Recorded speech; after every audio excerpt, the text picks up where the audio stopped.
At 12:43 p.m. local time yesterday, June 27th, Amtrak Train 4 was traveling east on the Southwest Chief, which is their long-distance line from Los Angeles to Chicago. At the same time, a truck that is owned and operated by MS Contracting LLC, based in Brookfield, Missouri, was transporting aggregate to an Army Corps of Engineers project just north of the crossing.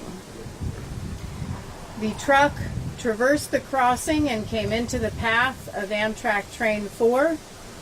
The train struck the back part of the truck, and then the train derailed. The train consisted of 2 locomotives, 6 coach cars, a cafe car, and a baggage car, and again, all derailed.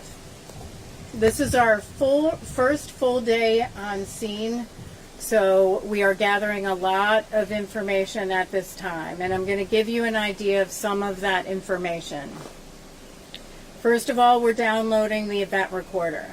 That event recorder is going to give us information on when the locomotive engineer blew the horn. It's going to give us information on the speed of the train. In this area, the speed limit is 90 miles per hour. It's going to give us information on the brake application, whether it was full service brake application or emergency braking. We're also downloading the 2 forward-facing cameras. There was not an inward-facing camera, but there are 2 forward-facing cameras. There's also an electronic control module on the truck, the road vehicle, that we're going to want to take and look at, see if it's damaged, and see if we can download similar information from that vehicle. We're downloading data from the wayside and signal systems, and we began interviews of the crew. There were 12 crew members on board the train, so we do want to talk with them, and that is continuing as we have this press conference. In addition, we have 2 members from our Transportation Disaster Assistance team that is working with the families. Victims were transported to 10 different hospitals, so our disaster assistance team will go to the hospitals and meet with survivors and families of victims. They will also go to the Family Assistance Center in Columbia and work with the Red Cross. We'll then have an organizational meeting tomorrow morning where we will determine what our next steps are. I know I'm going to get questions on the numbers of injuries and the number of fatalities. I've seen and heard a lot of numbers today, and I'm not comfortable with releasing any information unless I'm exact on that information. So I'm going to defer injury and fatality numbers to the medical examiner.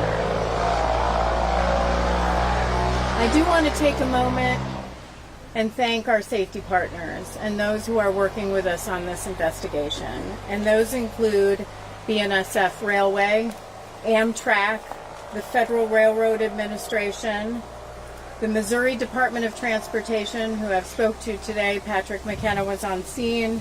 The Missouri State Highway Patrol, a number of local emergency responders that came when this tragedy occurred. And of course, as I mentioned, our tremendous partnership with American Red Cross. Thank you for all you do. I also want to take a moment. I have not had an opportunity to speak with the troop leaders, but I understand there were 2 Boy Scout troops with leaders on the train, Boy Scout Troop 73 and 12, based in Appleton, Wisconsin. And I understand that they were providing assistance after the accident, and so I do plan to reach out to those troops and thank them for those efforts. I do want to take a moment and talk about passive grade crossings. So this was a passive grade crossing.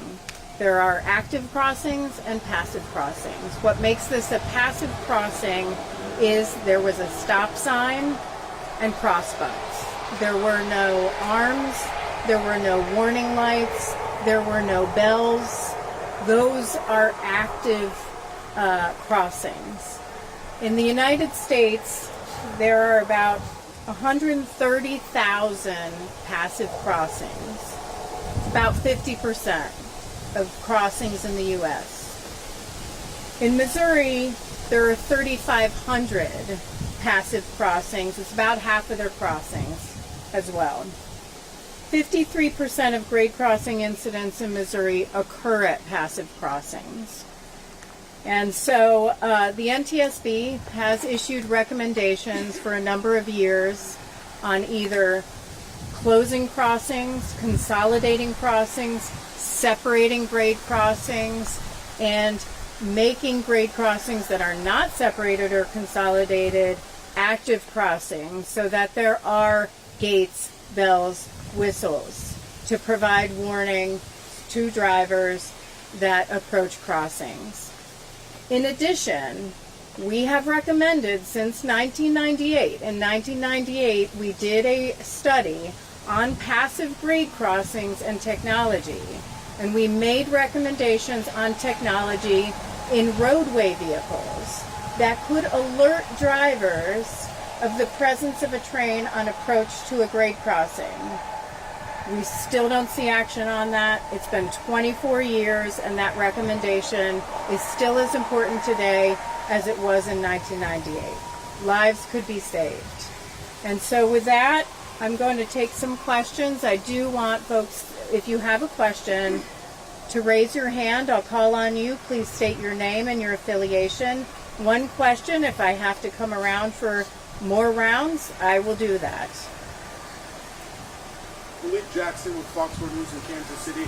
Are you guys aware of the complaints that people in the city and the commissioners had about this particular crossing going all the way back to 2019? The question is the NTSB aware of complaints about this crossing going back since to 2019? We will be aware. We have not been aware that there have been specific complaints about this crossing. However, today I did ask the Missouri DOT director if this crossing was one that was in a list of crossings that they wanted to upgrade. He did confirm that. For this crossing, I did ask how much it would cost to make this an active crossing, and the figures I was provided was about $400,000. But that is more information that we are going to seek from the state and others. Pete. How upset are you, Chair Hamady, that these recommendations were out there, that MoDOT was going to try and fix this crossing and then did nothing? What's the emotion like there for you that these neighbors share, that they wish something was done earlier, they know it was a problem? Yeah, great question. The question is, what are my emotions on this? Am I angry with the state and others for not taking action on our recommendations or just on the crossing itself? And anytime our recommendations aren't heeded, of course I'm upset, because we see tragedy after tragedy after tragedy and numerous fatalities and injuries, and we know, and it's very frustrating for our investigators, very frustrating when they are on scene and they know what would have prevented this. But at the same time, my concern, especially when we arrive on scene, is for the families and just how tragic this is.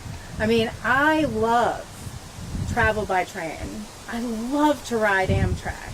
I've ridden Amtrak on the Empire Builder and numerous lines. It is one of the safest forms of transportation is rail.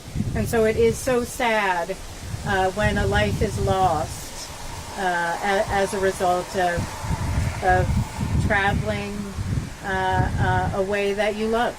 So it's heartbreaking, and I really feel for the families. And then you. Mark Slavitt with KRCG's CBS affiliate for Columbia and Jefferson City. My question for you is, knowing what you know now, how confident are you that you will come up with the cause of the accident, and how how long does it take before we know exactly how fast the train was traveling during the accident? I'm hoping we'll be able to confirm the data on, the question was the speed of the train. And I'm hoping we'll have an answer for you on the speed the train was traveling tomorrow. I've been given some preliminary information, but I want to make sure the data is accurate. We want to make sure that the information that was put in on the size of the wheels produced the right information for the speed. And so we just want to confirm that. So I hope to have that to you tomorrow.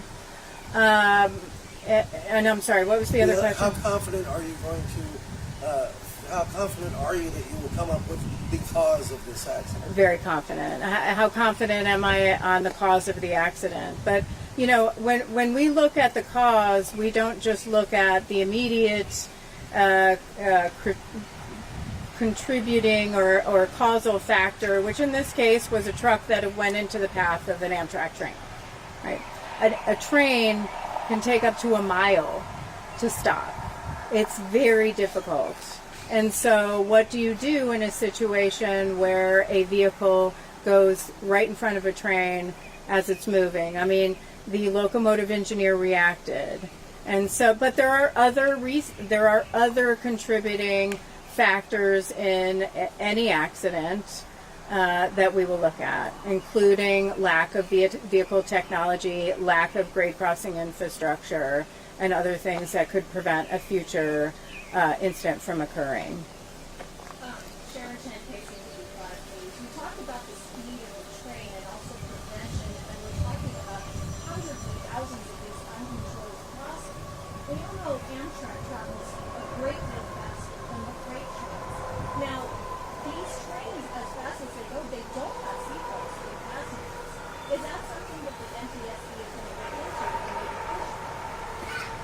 The question is on seatbelts for trains. We have actually looked at restraints in the past in our DuPont, Washington investigation, especially for children at the time. But certainly we have crashworthiness specialists that are on scene that will look at what occurred in the accident and how someone could survive an accident that would occur in the future. And that will be part of our investigation and what we report on in our final report. Malik Jackson with Fox 4 News. So you said you've had the opportunity to talk to several of the crew members. What have you learned from them that you can share with us right now? The question is our interviews with crew members. That's not public information that we share right now. I personally have not been part of those discussions. Those interviews are ongoing. At some point, those interviews will be part of our public docket and available for public consumption. So. We take two more questions. Sure. Mark Jordan, ABC TV out of Kansas City. $400,000, a lot of money to make that an active crossing. Who pays that cost, and who has to initiate that to make these passive crossings active crossings? Yeah, the question is who is responsible for making this crossing an active crossing. In this case, this is a county road. And so there's a partnership between the county, the state for funding, and frankly BNSF because it's their railway. And so it really is the three entities working together that would be responsible for installing active warning devices at this crossing.